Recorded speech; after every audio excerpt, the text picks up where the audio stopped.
Hello everyone, I hope you're doing well. And I'm wondering, have you ever thought while skating that you feel very stable but kind of stiff when trying to turn, or your skates are actually very easy to turn but they kind of feel wobbly? And that is all because of your wheel setup. So today I will break it down the three main setups: flat, rocket and anti-rocket. And by the end of this video, you will know which one fits your skating style best. Let's start with the most common setup, flat. This is when all your wheels are the same size and they're all touching the ground at the same time. This is the most stable setup and it's also the fastest one as well, as you have the most grip while skating and it helps to generate more speed. So the pros of the flat setup are very simple. It is very predictable setup, you know how it's gonna move, so it's great for learning, and it's also very good for distance skating, so perfect for city skates, for events like marathon or Le Mans 24 hours where you're going a long distance, or if you're just cruising through the city. However, it's not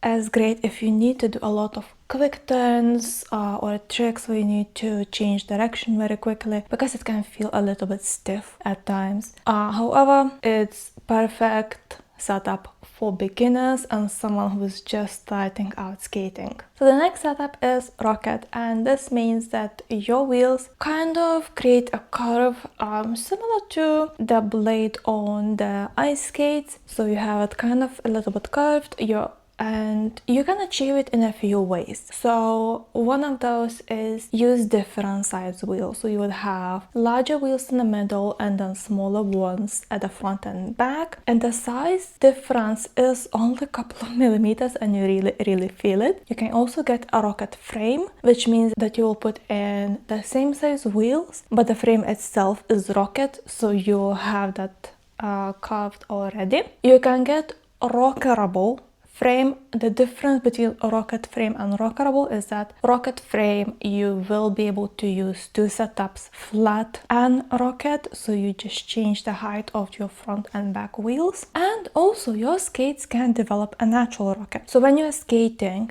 your wheels are wearing down differently at a different part of your skate. So quite common is that your front and back wheels start wearing down quicker than your middle wheels. And that's why it's very common that when people try to maintain the flat setup, they switch front and back wheels with middle wheels. But if you want to have a rocket setup, you can just do a different rotating of your wheels. So why would you want your skates to be rocket? And that actually is a really good setup if you want to do a lot of tricks that require you to turn quickly. It gives you much more fluidity the way you move. However, the downside is that you will lose a lot of stability. So you will not be able to skate as fast. You basically are on two wheels rather on four at all times, and that might make you feel a little bit like you might fall quicker and you won't be able to do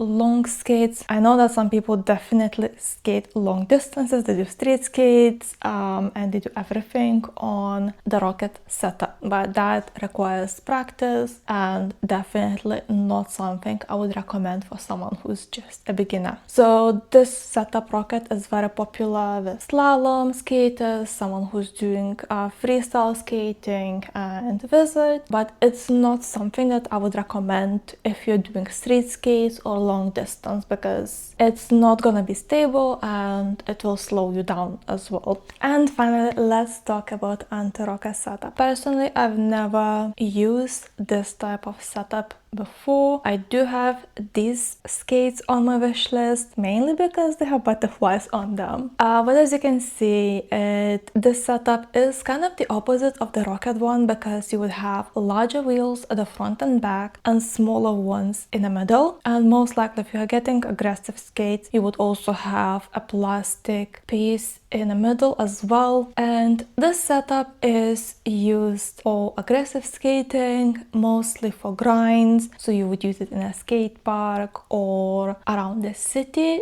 just for the sake of doing those specific tricks. It's not the best skate for using for general skating, because it's much bumpier because you're basically skating on the front and back wheels only, which means that if you're going through the bumps, it's much harder to distribute your weight, unlike on a Rockered setup or on a flat setup. So it's more likely that you might trip on the bumps on the road. So really don't recommend that. However, if you're interested in doing tricks in a skate park or around the city, then it's a perfect setup for that. So a quick comparison on all the three setups. So flat gives you speed and stability, Rockered gives you agility and flow, and Antirocker is for tricks and grinding. Alright, so that is the basics of these three different wheel setups, flat, Rockered and Antirocker. And I would love to know which one is your favorite, which ones you're using, so drop it in a comment. And if you have any ideas what you would like me to cover in the future in this kind of sit-down style videos, please leave it in the comments below as well, and I'll be happy to cover that. And if you're new here, I make videos about skating, about travel, and just everyday life videos in London. So if it sounds like your cup of tea, please subscribe to my channel, and I will see you in the next one. Bye!